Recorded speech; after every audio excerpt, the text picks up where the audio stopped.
Muito bem.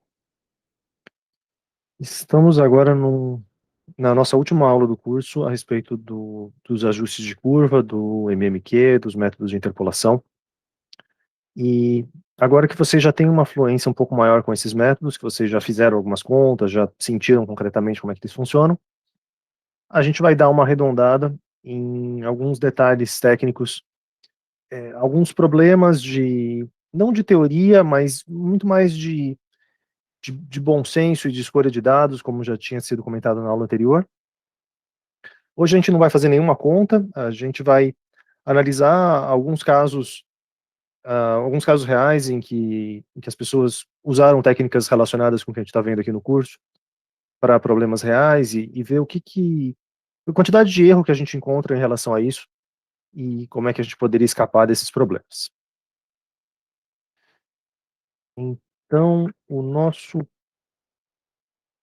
primeiro ponto que ficou pendente de aulas anteriores, que eu tinha comentado com vocês de um jeito mais intuitivo, mas eu não estava querendo entrar no lado estatístico da coisa, foi falar um pouquinho sobre o R ao quadrado.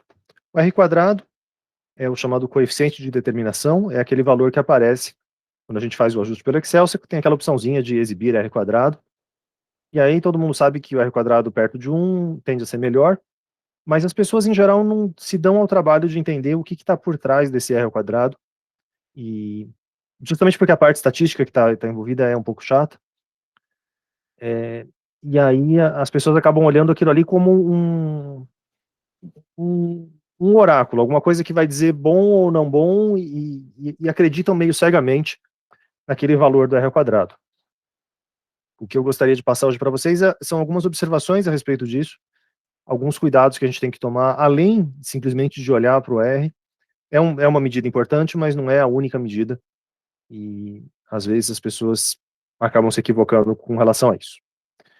Em primeiro lugar, para a gente entender o que é o R ao quadrado, a gente tem uma interpretação, uma definição, que não tem nada de estatística, é uma definição bem calculatória, uma forma que a gente consegue bater o olho e enxergar como é que é feita a conta. Essa figurinha aqui eu tirei da Wikipédia, que é a melhor figura que eu já vi para explicar isso aqui, porque vamos interpretar cada um dos termos dessa equação. A, a gente tem um conjunto de pontos aqui nessa primeira figura, é o mesmo conjunto de pontos, tanto na figura da esquerda quanto na figura da direita, é o mesmo conjunto de pontos, mas aqui na esquerda eu estou ajustando esses pontos por uma reta constante, esse y barra é a média de todos os y, então soma de todo mundo dividido por 4, e aqui na figura da direita, essa f é um ajuste linear, é uma reta como a gente já fez pelo método dos mínimos quadrados. E aí a medida desse ajuste que a gente faz aqui com o MMQ, ele é calculado dessa maneira, o SS dos resíduos, esse RS quer dizer resíduo, resíduo é um outro termo para o erro, é aquilo que ficou sobrando. Graficamente a gente vê, em cada um dos pontos, a gente pode medir a distância desse ponto até a reta, só que o que interessa é esse valor ao quadrado. Então é por isso que a gente tem esses quadradinhos aparecendo, porque o valor do erro quadrático, o erro quadrático total, vai ser a soma dessas 4 áreas. Essa é a interpretação dos mínimos quadrados. Quando a gente ajusta a nossa curva o nosso conjunto de dados, quando a gente ajusta isso simplesmente pela média de todos os pontos, a gente tem um ajuste mais ou menos bom. E, no caso desse ajuste por uma constante, a gente também pode definir uma soma de erros quadráticos. Então, de novo, para cada pontinho, você vê a distância desse ponto até a reta ajustada, você calcula o quadrado de todos eles, você soma esses quadrados todos, e você vai ter uma medida de erro, um tamanho, um desvio de quanto que está distante o conjunto de pontos da reta, no caso de uma constante, e uma medida que a gente, obviamente, espera que seja melhor, no caso do nosso ajuste. E aí a gente divide essas duas quantidades, a soma dos erros pela soma dos erros, no caso da constante.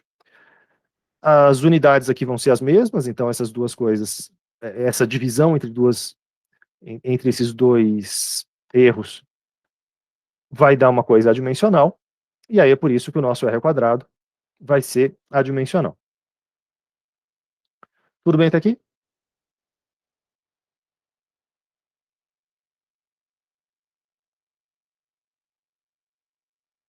Ok. Então, r ao quadrado é igual a 1 menos o erro ajustado dividido pelo erro total. Quando a gente olha para essa equação, e a gente lembra que o que a gente está procurando é ter um ajuste de curvas que tenha um r ao quadrado próximo de 1 ou igual a 1. Com essa equação fica mais fácil de entender por que essa é a regra que as pessoas memorizam e basicamente a única coisa que elas olham. Se o nosso r ao quadrado é igual a 1, quer dizer que essa razão aqui é igual a zero, e o jeito dessa razão ser igual a zero é quando a soma dos resíduos for igual a zero. Então as pessoas estão associando isso. Um ajuste perfeito, um ajuste que teria um erro igual a zero, é um ajuste que tem r ao quadrado igual a 1, e aí, se você não está exatamente num erro igual a zero, você também não vai ter um r ao quadrado exatamente igual a 1, mas a ideia é que as duas coisas vão ser proporcionais, dá para ver que quanto maior o valor do erro, por conta desse sinal aqui, menor vai ser o valor do nosso r ao quadrado. Mas tem um certo porém aqui, essa questão de que achar que um ajuste perfeito é igual a uma situação em que o erro é igual a zero, é o erro em que as pessoas acabam incorrendo e que a gente vai gastar um tempinho hoje para tentar elucidar. E agora que a gente já lidou com a interpolação, fica mais fácil de falar dessa questão do sobreajuste. O nome em inglês é bastante comum, a gente vai ouve falar bastante em overfit, então não se espantem se vocês encontrarem essa palavra por aí.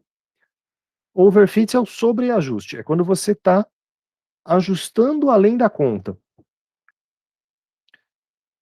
Por exemplo, nessa situação aqui a gente tem aquela comparação típica que eu já fiz algumas vezes para vocês, entre uma reta ajustada pelo mínimos quadrados e um polinômio interpolando, passando por todos os dados experimentais. Tipicamente, essa situação em que a gente passa por todos os pontos experimentais, ela vai corresponder a esse caso que eu falei anteriormente, em que os erros quadráticos são iguais a zero.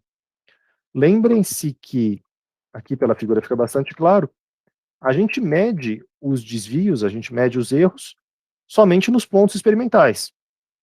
O que aconteceu aqui no meio do caminho, eu não tenho ideia. Eu não fiz nenhum experimento para esse x, eu não sei quanto é que vale o y aqui nessa região, então eu não sei se esse y por aqui ou esse y calculado pela reta, eu não tenho como saber se eles são bons ou ruins. A gente só consegue calcular erro nos pontos experimentais, nos pontos discretos. Ou seja, quando a gente tem uma interpolação dessa, esse polinômio que está interpolando, ele tem erro zero em todos os pontos. Portanto, ele corresponderia a um r ao quadrado igual a 1, e ingenuamente, a gente poderia pensar que um r ao quadrado igual a 1 é a melhor coisa do mundo. Isso que a gente está chamando de overfit, ou sobreajuste, a gente pode ver uma piadinha também a respeito desse método. Então, os pontos soltos seriam o conhecimento, a experiência seria você ser capaz de ligar esses pontos soltos, e aí isso aqui é daquelas tirinhas motivacionais de LinkedIn, daquelas coisas de trabalho, então você ser capaz de enxergar uma figura bonita e uma coisa diferente, em cima daquilo que os outros só veem pontos, seria a criatividade, que é a palavra que está arriscada aqui embaixo. Mas, na verdade, a gente pode ver isso como overfitting, né? Você começar a enxergar padrão onde você inicialmente só tinha pontos isolados, é exatamente esse o perigo do overfit.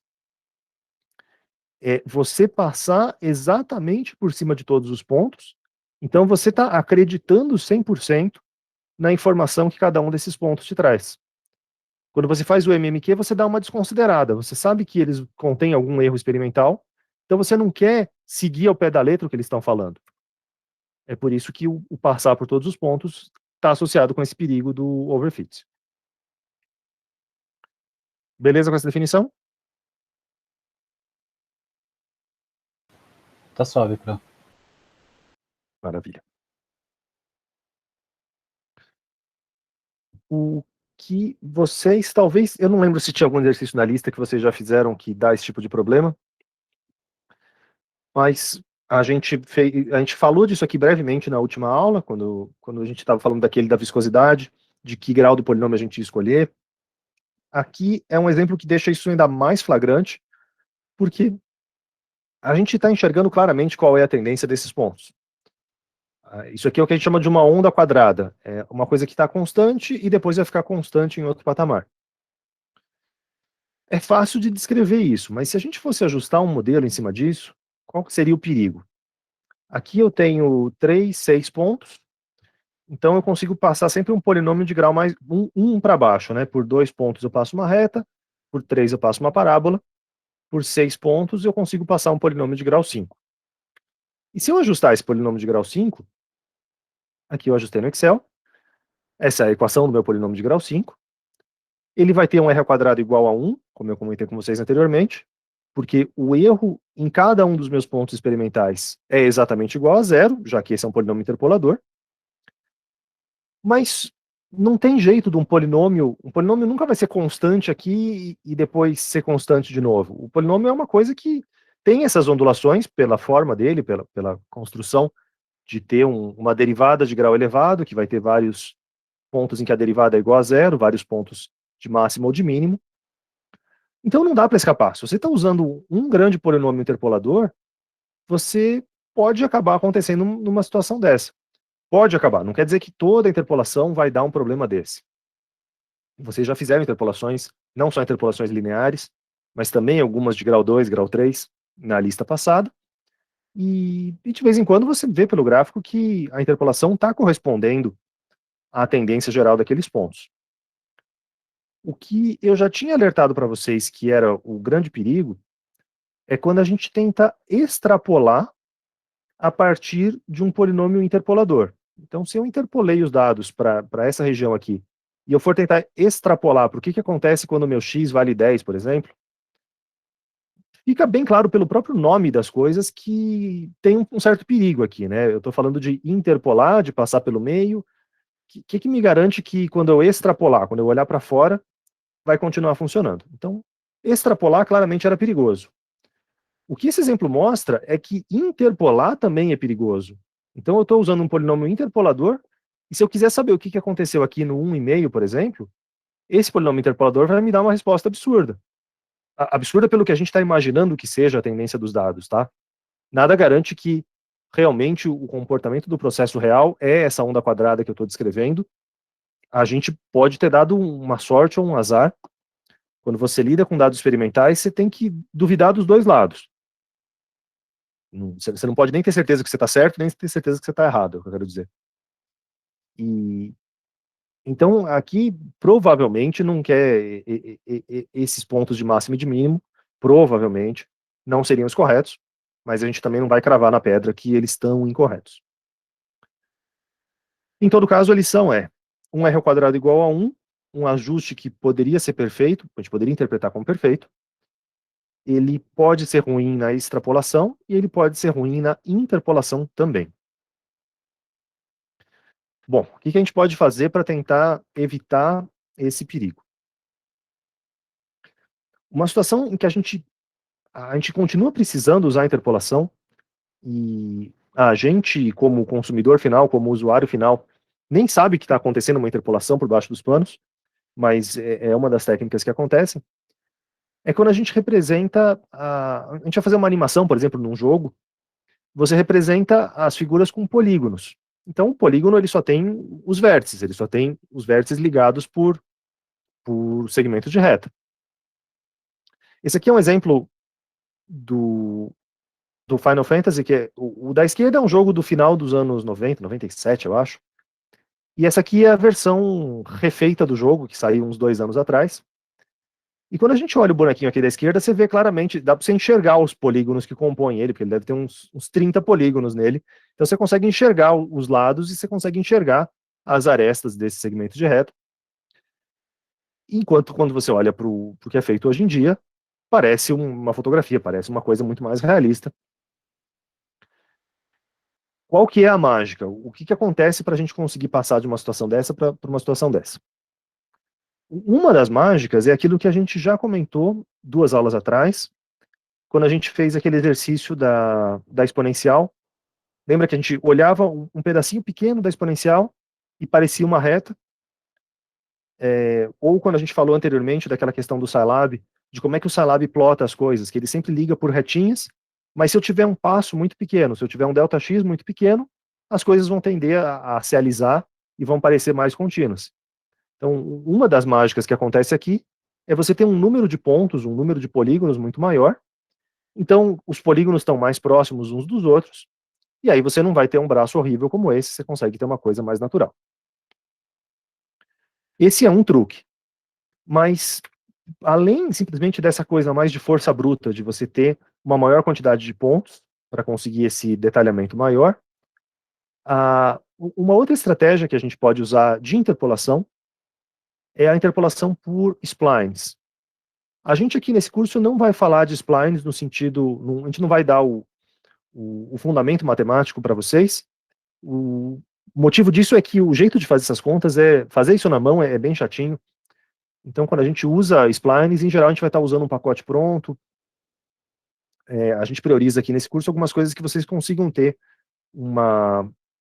consigam testar, consigam ter uma sensação prática um pouco maior. Mas qual é o fundamento das splines para que vocês saibam que isso existe, saibam que é uma técnica mais moderna e com resultados interessantes? A ideia da spline é você fazer interpolações com polinômios de grau mais baixo, então não aquele polinômio de grau 5, como eu mostrei antes, mas você vai grudar esses pedacinhos de uma forma inteligente, garantindo que as derivadas sejam iguais em cada pontinho que você está juntando. Eu vou mostrar aqui no nosso livro do Chapra, ele tem uma figura interessante para demonstrar essa questão das splines. Em primeiro lugar, ele está fazendo o mesmo exemplo que eu mostrei anteriormente. Se você tem esse conjunto de 4 pontos que representaria essa onda quadrada, e você passa um polinômio, a coisa está ruim. Se você colocar mais pontos, a coisa fica pior. Quanto mais pontos você colocar, mais oscilações vai ter, então não é uma boa saída. E aqui é uma spline linear. Uma spline linear quer dizer, a cada parzinho de pontos, eu vou ligar por uma reta.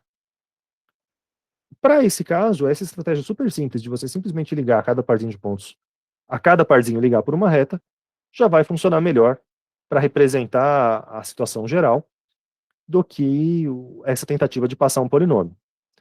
Mas é claro que você vai ter umas arestas assim, umas coisas grosseiramente diferentes do comportamento original, que são a razão do nosso amigo Cláudio aqui nos anos 90 ter esse cabelo e esse braço. É exatamente a mesma coisa. Como é que a gente pode fazer um pouquinho melhor? Se a gente aumentar o grau da spline, a gente pode ter, por exemplo, uma spline quadrática, uma spline de grau 2.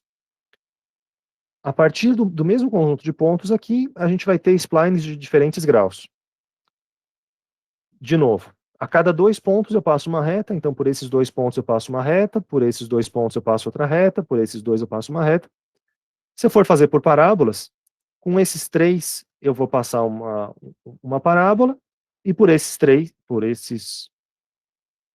aqui não são, isso tudo aqui não é uma parábola, né, obviamente. São, a cada parzinho de pontos eu tenho uma parábola, eu expliquei errado. A cada parzinho eu tenho uma parábola diferente, mas a gente tenta fazer com que as derivadas dessas coisas se alinhem. Então, é por isso que a gente consegue fazer essa amarração aqui que não fica tão ruim.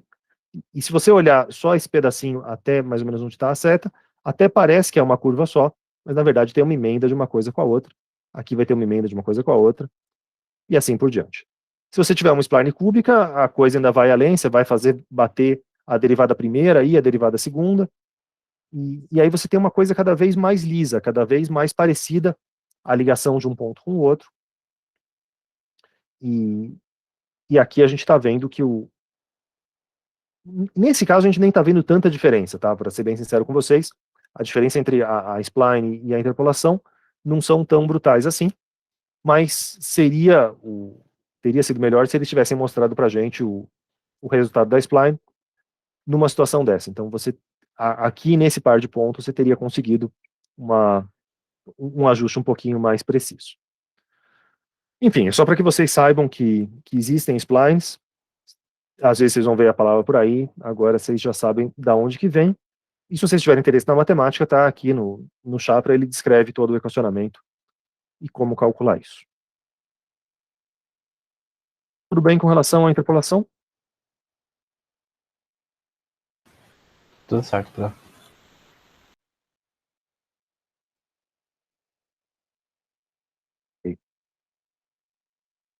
Vamos falar então agora de alguns probleminhas do MMQ.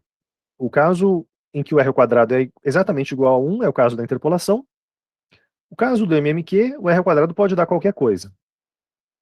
Às vezes a gente pode ter uma situação de underfit, de falta de ajuste. Ou seja, de variáveis que não tem tanto assim a ver uma com a outra. E eu trouxe aqui um exemplo do ano passado, do começo da pandemia, em que era uma situação de incerteza, uma situação que a gente não tinha muito conhecimento do que estava acontecendo. E aí, como está escrito na nossa avaliação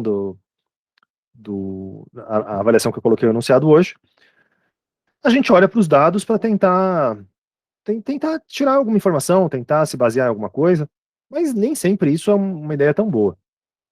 Especialmente se você usa mal a técnica e tenta vender alguma coisa como se a técnica estivesse correta. Então, o que esse cidadão está falando é que, bom, isso aqui, em primeiro lugar, é de 13 de abril de 2020. Então, nesse momento, a pandemia aqui no Brasil não era nem sombra do que acabou acontecendo. A Itália e Espanha muito mais afetadas nesse momento. E aqui ele faz um primeiro gráfico da população total. Então, aqui no eixo X, a população total dos países, e aqui o número de mortes. E aí, o R ao quadrado é igual a 0,02. Então, R ao quadrado muito baixo quer dizer que é basicamente você fazer a média, né? O erro que esse ajuste está produzindo é basicamente o mesmo erro que seria se eu só tivesse calculado uma média de todos os pontos. Então, eu não estou vendo uma variação de verdade de uma variável em relação à outra.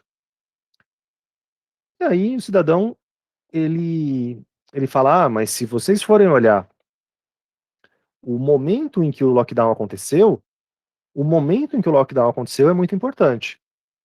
E aí ele traz esse gráfico. A ideia é, países que se fecharam primeiro acabaram tendo uma quantidade de mortos menor. Bom, a gente sabe, vocês conhecem o dilema todo, os lados políticos dessa história.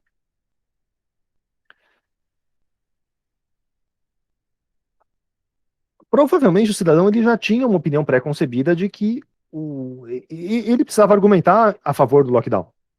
Eu não estou dizendo que eu sou contra o lockdown, tá? Obviamente, pelo meu cabelo, vocês veem que eu estou fechado em casa faz 1 ano e meio. Então, é muito pelo contrário.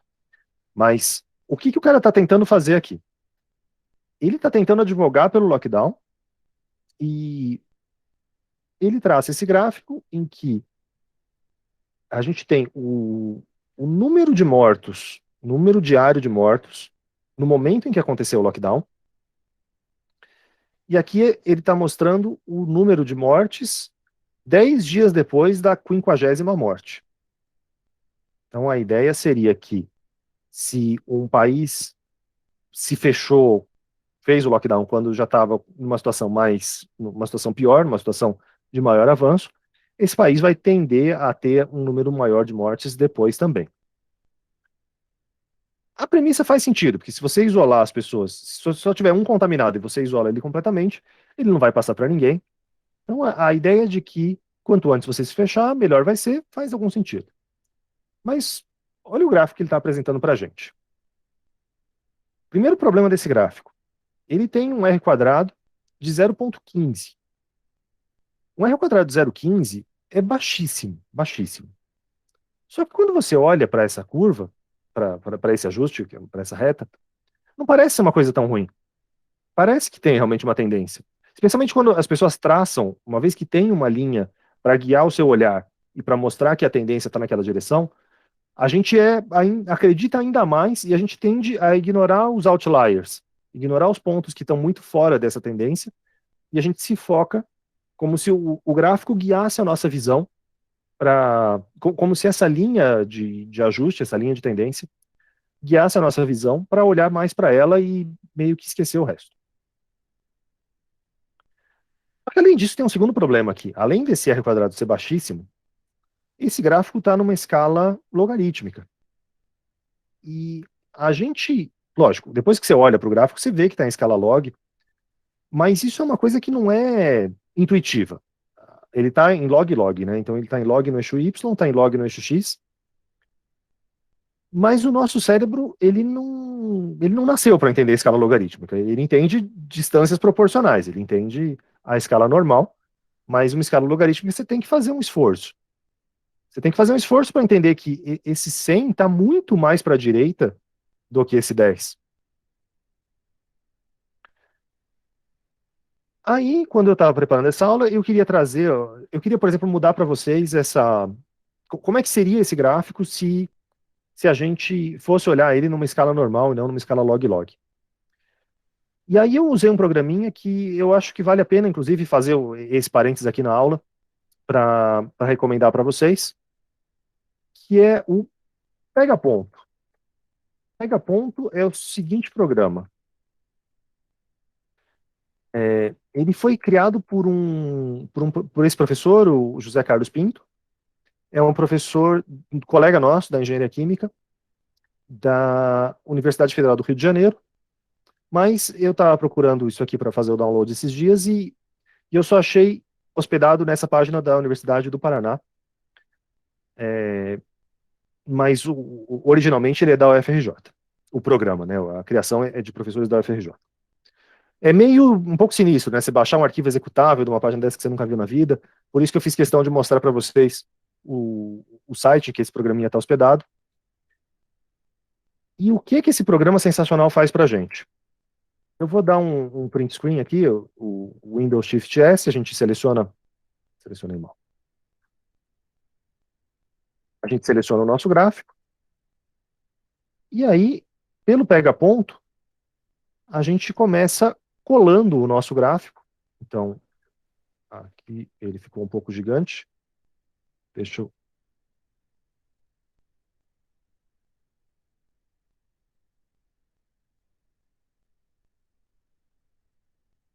Vou fazer com ele pequenininho aqui, já vai ser suficiente. Agora sim. A gente perdeu uns pontos aqui no final, mas é só para mostrar para vocês que o programa existe, que vocês podem usar isso em algumas situações. E aí a gente marca a gente começa marcando a origem. Aqui eu perdi o meu eixo, mas esse ponto aqui ele tinha o x valia 1 e o y, dá para ver aqui ainda, o y valia 30. Você indica o seu ponto da origem. Você marca o eixo x. Tem que clicar aqui, é meio chatinho por isso. Tem que clicar cada vez lá em cima, clicar no eixo x e falar que o meu eixo x vem até aqui. E aqui no final do meu eixo x, ele vale 100. E aí você pode falar se é uma escala log ou uma escala linear. No caso é uma escala log. Mesma coisa para o eixo y. Então meu eixo y aqui, ele vale 100. Também é uma escala log. E aí você clica em adicionar curva e você vai marcando os pontinhos que te interessam. Então você clica em cada um deles. Isso aqui não é o melhor jeito, não é o jeito mais preciso, porque a cada vez que você clica, você está cometendo um errinho a mais. Lógico que se você tiver a tabela com os dados, é preferível. Mas no caso que você só tem só tem um arquivo, por exemplo, escaneado de um gráfico, você só tem uma figura de um gráfico, e você precisa extrair essa informação, você fazer desse jeito é muito melhor do que você ter que fazer todas as contas, ou medir aproximadamente cada um dos pontinhos. Desse jeito é muito prático. E aí você exporta, quando você terminou, você exporta os seus dados. Esse aqui vai ser esse lockdown era o que eu estava trabalhando antes mesmo. Então, lockdown no horário da aula. E ele te exporta isso como um arquivo de texto. Deixa eu trocar ele de janela. Ele te exporta como um arquivo de texto e uma coluna é a coluna dos valores de x e a outra coluna é a coluna dos valores de y. E aí você consegue abrir isso aqui no Excel, copiar e colar para o Excel ou qualquer outro programa. Até para o Scilab você poderia copiar e colar também. E você tem as informações dos pontos. Então, esse parênteses na aula para falar do pega ponto. pode ser útil para vocês em algum momento futuro. Mas, voltando à nossa discussão original desse ajuste que ele tinha feito. Esses aqui foram os pontos que eu coletei anteriormente, e se vocês olharem no gráfico dele, ele falava de um R quadrado igual a 0,15. Eu que peguei os pontos pelo pega-ponto, e com essa imprecisão, eu cheguei num R quadrado igual a 0,14. Então, isso aqui não quer dizer que ele mentiu. Eu cliquei um pouquinho errado para cima ou para baixo. Vai ter uma aproximação diferente daqui. Mas 0,14, 0,15, a gente pode aceitar que até aqui está tudo bem.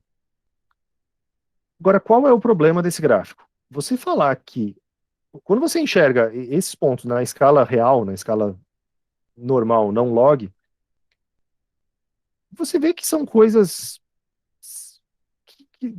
que não tem uma correlação tão clara, não tem, como o próprio R ao quadrado indica, não tem uma tendência linear de que a cada pouco que você aumenta aqui, você aumenta o mesmo tanto na direção Y.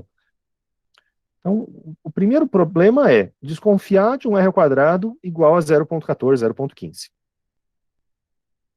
O segundo problema, e é um teste que vocês podem fazer muito facilmente quando vocês tiverem qualquer conjunto experimental de dados, é ver a influência que um outlier causa.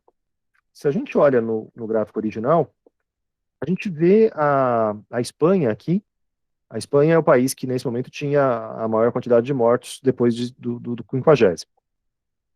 Então, a nossa Espanha, ela está aqui. Então, de novo, percebe a distorção da escala log.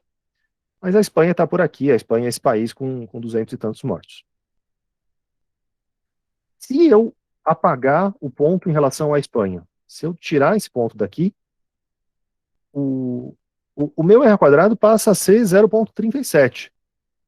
Então, simplesmente com essa mudança, com esse ponto, eu tenho R quadrado igual a 0,14, e com um ponto de diferença nesse conjunto de quase 20 pontos, eu tenho essa mudança brutal no R quadrado, e também uma mudança grande nos coeficientes. O coeficiente angular não tanto, aqui 0,69, 0,70, o angular quase não muda. Mas o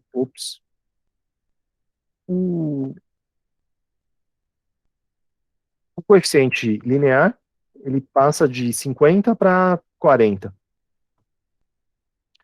Se você tem esse tipo de situação em que acrescentar um único ponto ou retirar um único ponto causa um impacto tão grande nos seus dados, é um sinal fortíssimo de que você não tem de fato uma correlação com eles acontecendo, que você não tem muito direito de traçar esse ajuste de mínimos quadrados, porque poderia ter acontecido uma história completamente diferente na Espanha. Poderia ter morrido muito mais gente ou muito menos gente, por motivos aleatórios, e aí a Espanha sozinha é que está fazendo tanta diferença no resultado. É isso que vocês têm que ficar de olho, para não ajustar o ruído, para não dar mais informação para os pontos que vocês têm dúvidas, e em todos os pontos a gente tem dúvida, não dá mais informação do que deveria. Mesmo no caso que a gente está fazendo mínimos quadrados, que já é a técnica para balancear esses erros, mas às vezes a gente pode acabar ainda, mesmo no mínimos quadrados, ainda sendo muito influenciado por esses outliers. Tudo bem até aqui?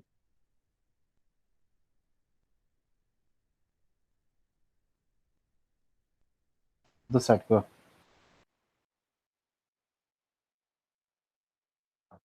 Daria para a gente fazer coisa parecida também com outros, né? Então a gente podia tirar, se a gente tirar todos os campeões aqui, os Estados Unidos, Espanha e Itália, a gente tem um borrão só. Tipo, não tem uma correlação de verdade acontecendo. Então aqui era um momento de pandemia de dois países, de basicamente Espanha e Itália, com um problema muito maior que os outros. Agora, você vai esperar ter todos os dados para tomar uma providência? Não, você precisa tomar uma providência antes. Então, às vezes, você não vai poder confiar na ciência, esperar a ciência chegar na conclusão para tomar uma decisão política. Muitas vezes não, a decisão política tem que vir antes, e aí, de novo, tem a velha história do bom senso, e é aí que as coisas ficam difíceis. Bom, a gente pode, ainda nessa questão do R quadrado, para vocês não confiarem só no R quadrado, no caso anterior a gente tinha um R quadrado muito baixo, Mas a gente também pode ter correlações que não são tão baixas assim e que não contam toda a verdade. Esse aqui é um exemplo de um conjunto de dados que ele foi criado originalmente, criado por esse Anscombe. Ele criou esses 4 conjuntos de dados, que claramente representam 4 coisas diferentes. A gente batendo o olho consegue enxergar que isso aqui, deve ser um experimento que era uma reta e teve um pouquinho de erro. Isso aqui era uma parábola. Isso aqui é um experimento que teve um ponto muito errado e o resto normal.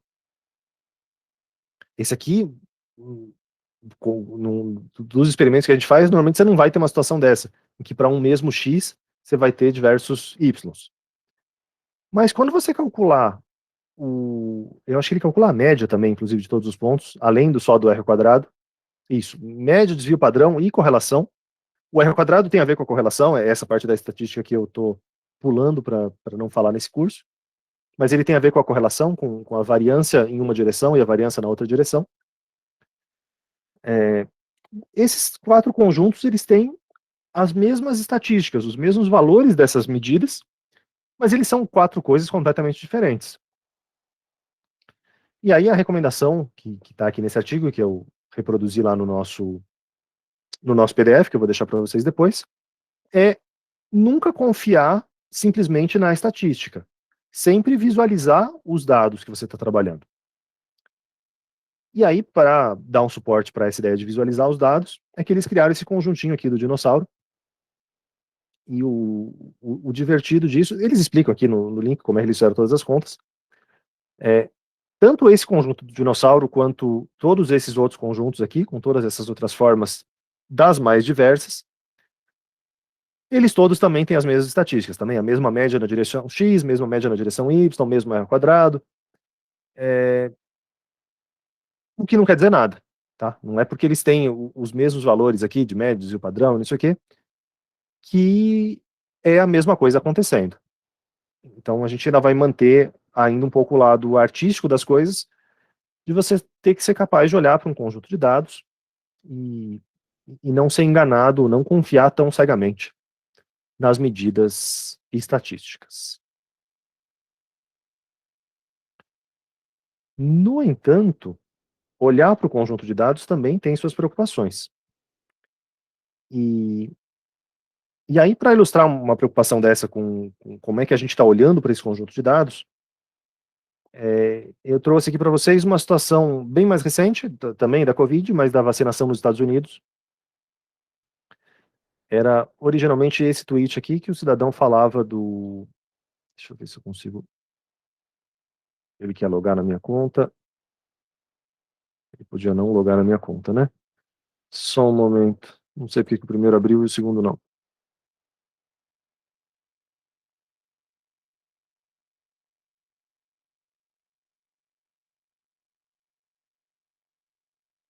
Bom, a gente pode também... A informação importante não estava nem ali. A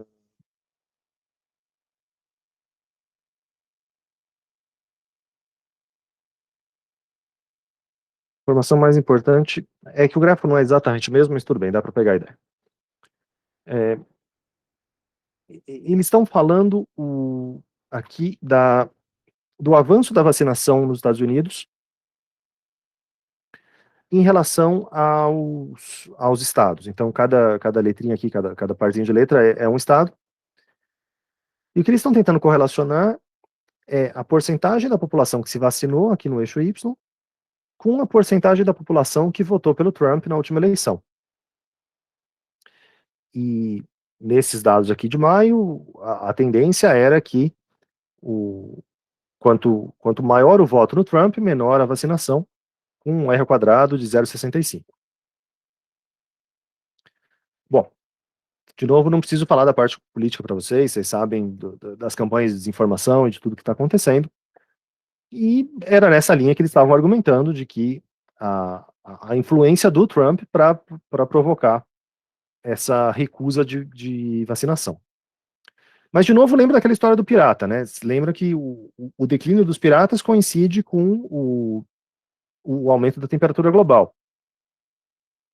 Pode ser simplesmente que as pessoas que têm uma certa repulsa pela vacinação são as mesmas que tenham uma afinidade com o Trump, mas não necessariamente que foi uma campanha deliberada para não ter a vacinação. Ou pode ser que foi uma campanha deliberada para ter a vacinação. Só por esse tipo de gráfico você não tem informação suficiente para chegar numa conclusão dessa. E a coisa fica muito pior quando ele faz a análise pelos condados. Os Estados Unidos se divide um pouquinho diferente da gente. Os condados seriam como conjuntos de municípios, então dá para entender isso aqui como se fossem cidades. Quando a gente olha para o conjunto das cidades, e a gente olha para uma figura dessa, com um R ao quadrado de 0,22, o que a gente tem aqui é um borrão. A gente não tem uma tendência. A gente tem uma quantidade maior de condados com uma que votou no Trump, então aqui você tem mais pontos, porque lá o voto democrata é muito maior nas cidades grandes, o voto republicano é maior nas cidades pequenas, então você tem muitas cidades pequenas votando no Trump. Tá. Isso explica essa divisão de direita e esquerda, mas na vertical você não tem tanta variação assim. Você tem um pouco, de fato, tá mais para baixo do que para cima, ok. Mas não é uma coisa tão significativa assim. E isso aqui é de maio desse ano. Se a gente avança no tempo, e aí é o mesmo site aqui, é o mesmo cidadão fazendo o mesmo tipo de análise, a gente avança no tempo e vê o que ele publicou no 4 de julho, que eles estavam celebrando, que a meta do Biden era vacinar todo mundo e tudo mais. A gente vê aqui no mapa atualizado uma coisa que está mais inclinada, né? Uma correlação mais forte entre esses votos, entre essa porcentagem de votos no Trump e essa porcentagem de vacinação. E aí, beleza, você fica contente que tem essa relação e, puxa vida, esses republicanos do mal, que não querem que as pessoas se vacinem. Mas a gente tem que tomar cuidado com todo mundo. E a parte sacana desses dois gráficos, que você batendo o olho não percebe, e eu só percebi quando eu estava preparando a aula, foi que se você for colocar um gráfico do lado do outro, um deles é maior que o outro. Para mostrar isso claramente aqui num pente. Bom, não precisa nem expandir as figuras, vocês já conseguem ver aqui. O da vacina de maio já era um quadradinho, e a vacina de julho, o gráfico que ele está mostrando para a gente é um retângulo. Então, o cidadão espichou um dos gráficos, espichou na direção vertical. Se você espichar na direção vertical, é óbvio que você vai aumentar a ênfase nessa inclinação. Se a gente enxergar as duas coisas na mesma escala, não é tão diferente assim a situação de maio com a situação de... Aqui é o de julho, né? Eles escrevem a data ao contrário do nosso. Então aqui é o de julho, aqui é o de maio. O que é diferente é você olhar para esses outliers. Então aqui a gente tinha uma quantidade enorme de pontos, inclusive em cidades fortemente democratas, que o cidadão escreve no blog que ele tinha errado esses dados, que estavam faltando algumas cidades que já tinham até terminado a vacinação. Então tem uma mudança muito grande de alguns poucos pontos que estavam aqui embaixo serem jogados aqui muito para cima. E aí, de novo, é o mesmo alerta que eu fiz anteriormente. Se essa mudança de alguns poucos pontos força uma mudança tão grande no nosso R ao quadrado ou nos nossos coeficientes, isso é um sinal de que você está ajustando o ruído, isso é um sinal de que não tem uma tendência tão clara nesses dados. E meu último comentário ainda em relação a isso é a gente pensar no que quer dizer essa equação.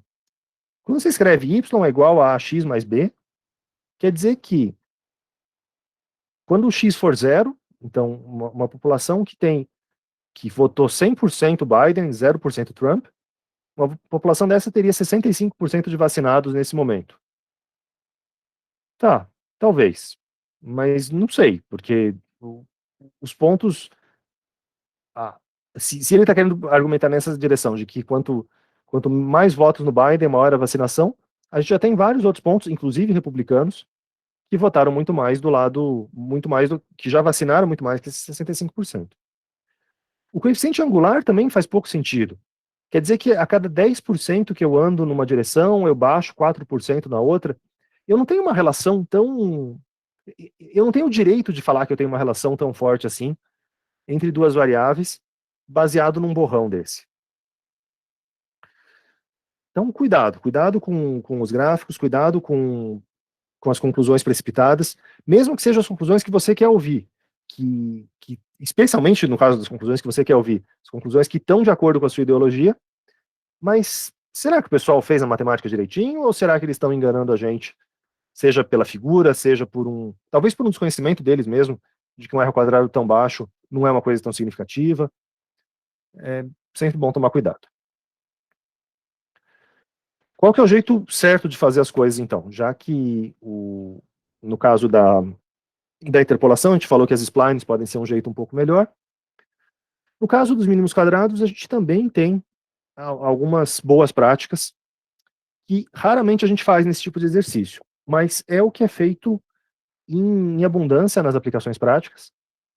E a aplicação prática em que isso está acontecendo com maior frequência hoje em dia é no uso de redes neurais.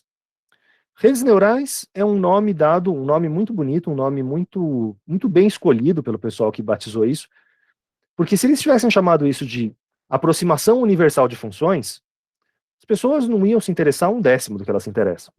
Boa parte do apelo é o negócio de, nossa, um cérebro artificial e a ciência superando a biologia, não sei o quê. Mas, no fundo, é um mínimos quadrados generalizado que resolve um problema de mínimos quadrados não linear. É o que vocês vão ter que lidar um pouquinho na avaliação. Internamente, ele precisa resolver uma minimização que não é simples, justamente por ser esse problema não linear. Então, ele tem um algoritmo inteligente, que é baseado no nosso Newton-Raphson, é uma descida pela tangente, para tentar encontrar o melhor ajuste, o melhor conjunto de polinômios. O melhor conjunto de parâmetros, perdão. E esse pessoal que lida com redes neurais, que lida com machine learning, eles têm uma preocupação gigantesca com o overfitting. E aí eu estava procurando algum material dessa área e achei esse blog aqui, em que o cidadão comenta como é que a gente pode lidar como é que a gente pode evitar o overfitting e lidar com isso. E aí ele gerou primeiro 20 pontos, seguindo uma parábola dessa, e ele sujou um pouquinho os dados, como é bastante comum. Ele colocou um ruídozinho para cima ou para baixo, criando esse conjunto de pontos, que a gente, como ser humano, olha e reconhece como uma parábola, mas uma parábola que tem essas sujeirinhas um pouquinho para cima, um pouquinho para baixo. E aí ele treinou primeiro um modelo linear. Aqui ele está falando muito mais na linguagem de machine learning, mas é exatamente um mínimos quadrados. Ele faz um polinômio de grau 1. Então ele aproximou uma reta nesta primeira metade. E essa é isso que eu estou dizendo para vocês que é super comum na prática, e não tão comum nos exercícios que a gente fez até agora, é essa separação entre um conjunto de treinamento e um conjunto de teste. Às vezes os nomes variam um pouco, o pessoal chama de validação, ou treinamento e teste é bastante comum, mas pode ser também treinamento e validação. Às vezes o pessoal separa em 3 categorias, mas tem essa filosofia básica de você não gastar todas as suas observações experimentais para treinar o seu modelo. E ele vai falar aqui para a gente, em primeiro lugar, do overfit. Então, se você tem um modelo de grau 1, que você treinou com esses conjuntos até o x igual a 0, mais ou menos, e você usar esse modelo para predizer o que está acontecendo nessa segunda metade, você vai cometer uns erros aqui, diferença entre essa reta e cada um desses pontos. Se você achar que um polinômio de grau mais elevado, como é aquela ideia da interpolação, é uma solução melhor, na verdade ele é uma solução muito pior. Essa reta azul que está passando aqui é porque esse polinômio já explodiu lá para cima e já voltou fortemente para baixo. Então é um polinômio que está chacoalhando loucamente. Um polinômio de grau maior também não vai reproduzir bem o que aconteceria nessa segunda metade, nesse conjunto de dados usado só no teste. Aqui ele está literalmente interpolando, então passando por todos, e aí a situação fica ainda pior. Então, claramente, é a mesma tendência do que a gente já explicou anteriormente. E aí, como é que você evita isso? Você faz você tem que testar, você tem que concluir olhando para tudo. Então, aqui no final das contas, ele ajusta um polinômio de grau 2 baseado nos pontos que estão em azul, e esse polinômio de grau 2 que foi ajustado para essa faixa, ele continua mais ou menos bem para a faixa em que ele não foi exposto. Esse é o jeito que a gente consegue fazer alguma extrapolação. Se você só extrapolar, você testa, você cria um modelo e você sai extrapolando, sem fazer essa comparação com a realidade, você vai cometer erros absurdos com certeza. Você tem que ter alguma situação para fingir que é uma situação real. É claro que você já fez esses experimentos, você já conhece essa informação, mas você precisa ter essa, meio que esquecer, meio que fechar os olhos e esquecer que você tem toda essa informação num primeiro momento, mas usar ele num segundo. Então, os coeficientes não são influenciados por esses pontos em laranja. Os coeficientes você calcula só com os pontos em azul, mas você olha o que está acontecendo na região laranja para ter um pouco mais de certeza de que quando você for aplicar na vida real, você não está nem cometendo um overfit, nem um underfit. Você não está nem falhando para um lado nem para o outro.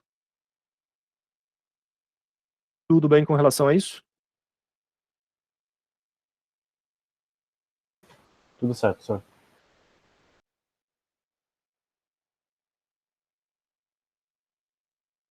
Tem uma pergunta importante para ser feita com relação a isso que ele está explicando, que é tudo muito bonito, tudo muito de bom senso, mas imagina o seguinte: quando você está separando os seus dados em conjunto de treinamento e conjunto de teste, você não sabe o que é o conjunto de teste. Você está tendo que olhar para os dados dessa forma. Se você olha para os dados dessa forma, você não pode dizer que é uma parábola. A conclusão de que é uma parábola vem da observação dos dados de teste. Então aqui é um exemplo didático, mas no fundo ele está roubando, ele está enganando a gente, dizendo que você vai escolher que é um polinômio de grau 2, que aí vai ficar bom na região inteira, mas na vida real você não sabe o que está acontecendo depois. Então é sempre muito bonito você falar, você tem que fazer essa validação cruzada, essa validação com outros dados e não sei o quê, mas as pessoas roubam muito nisso. Roubam no sentido de já dar uma olhadinha, ou de fazer vários testes, ou de modificar alguma coisa, para mostrar que vai ter uma performance boa nesse conjunto não exposto, nesse conjunto novo. Esse é um dos problemas da ética que a gente tem na nossa área. Não é só na biologia que o povo pesa a mão na balança, digamos, que o povo força um experimento para dar o que eles querem. Nessa área também de aprendizado de máquinas, de algoritmos dessas redes neurais, também tem um pouco de falcatrua nisso. Não que tudo seja falcatrua, evidentemente, mas infelizmente tem umas coisinhas erradas. E a frase que resume tudo isso é de um jogador de beisebol dos Estados Unidos, do Yogi Berra: fazer previsões é difícil, especialmente a respeito do futuro. É basicamente isso que a gente está lidando. A gente está tentando prever um futuro que é bastante complicado. Para finalizar, aqui é um linkzinho que vocês podem olhar depois a respeito de análise técnica, que é uma coisa também que eu tinha comentado numa aula anterior. Análise técnica é aquela ideia de que você pode, a partir dos gráficos de variação da bolsa de valores ou de um Bitcoin, de um ativo qualquer, você consegue deduzir o que vai acontecer.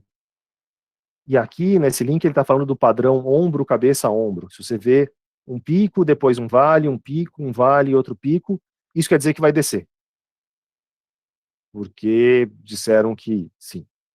E aí ele mostra como é que você detecta isso, e mostra casos em que isso acontece. E olha, ombro, cabeça, ombro, desceu mesmo. Você sabe que desceu mesmo porque você tem acesso a esses pontos.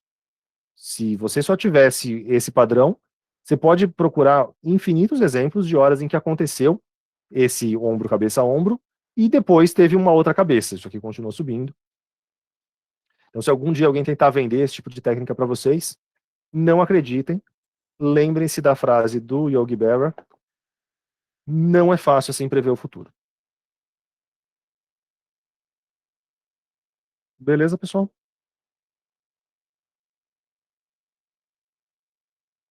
Tudo certo, professor. Maravilha. Terminamos aqui, então, nosso momento filosófico sobre ajuste de curvas.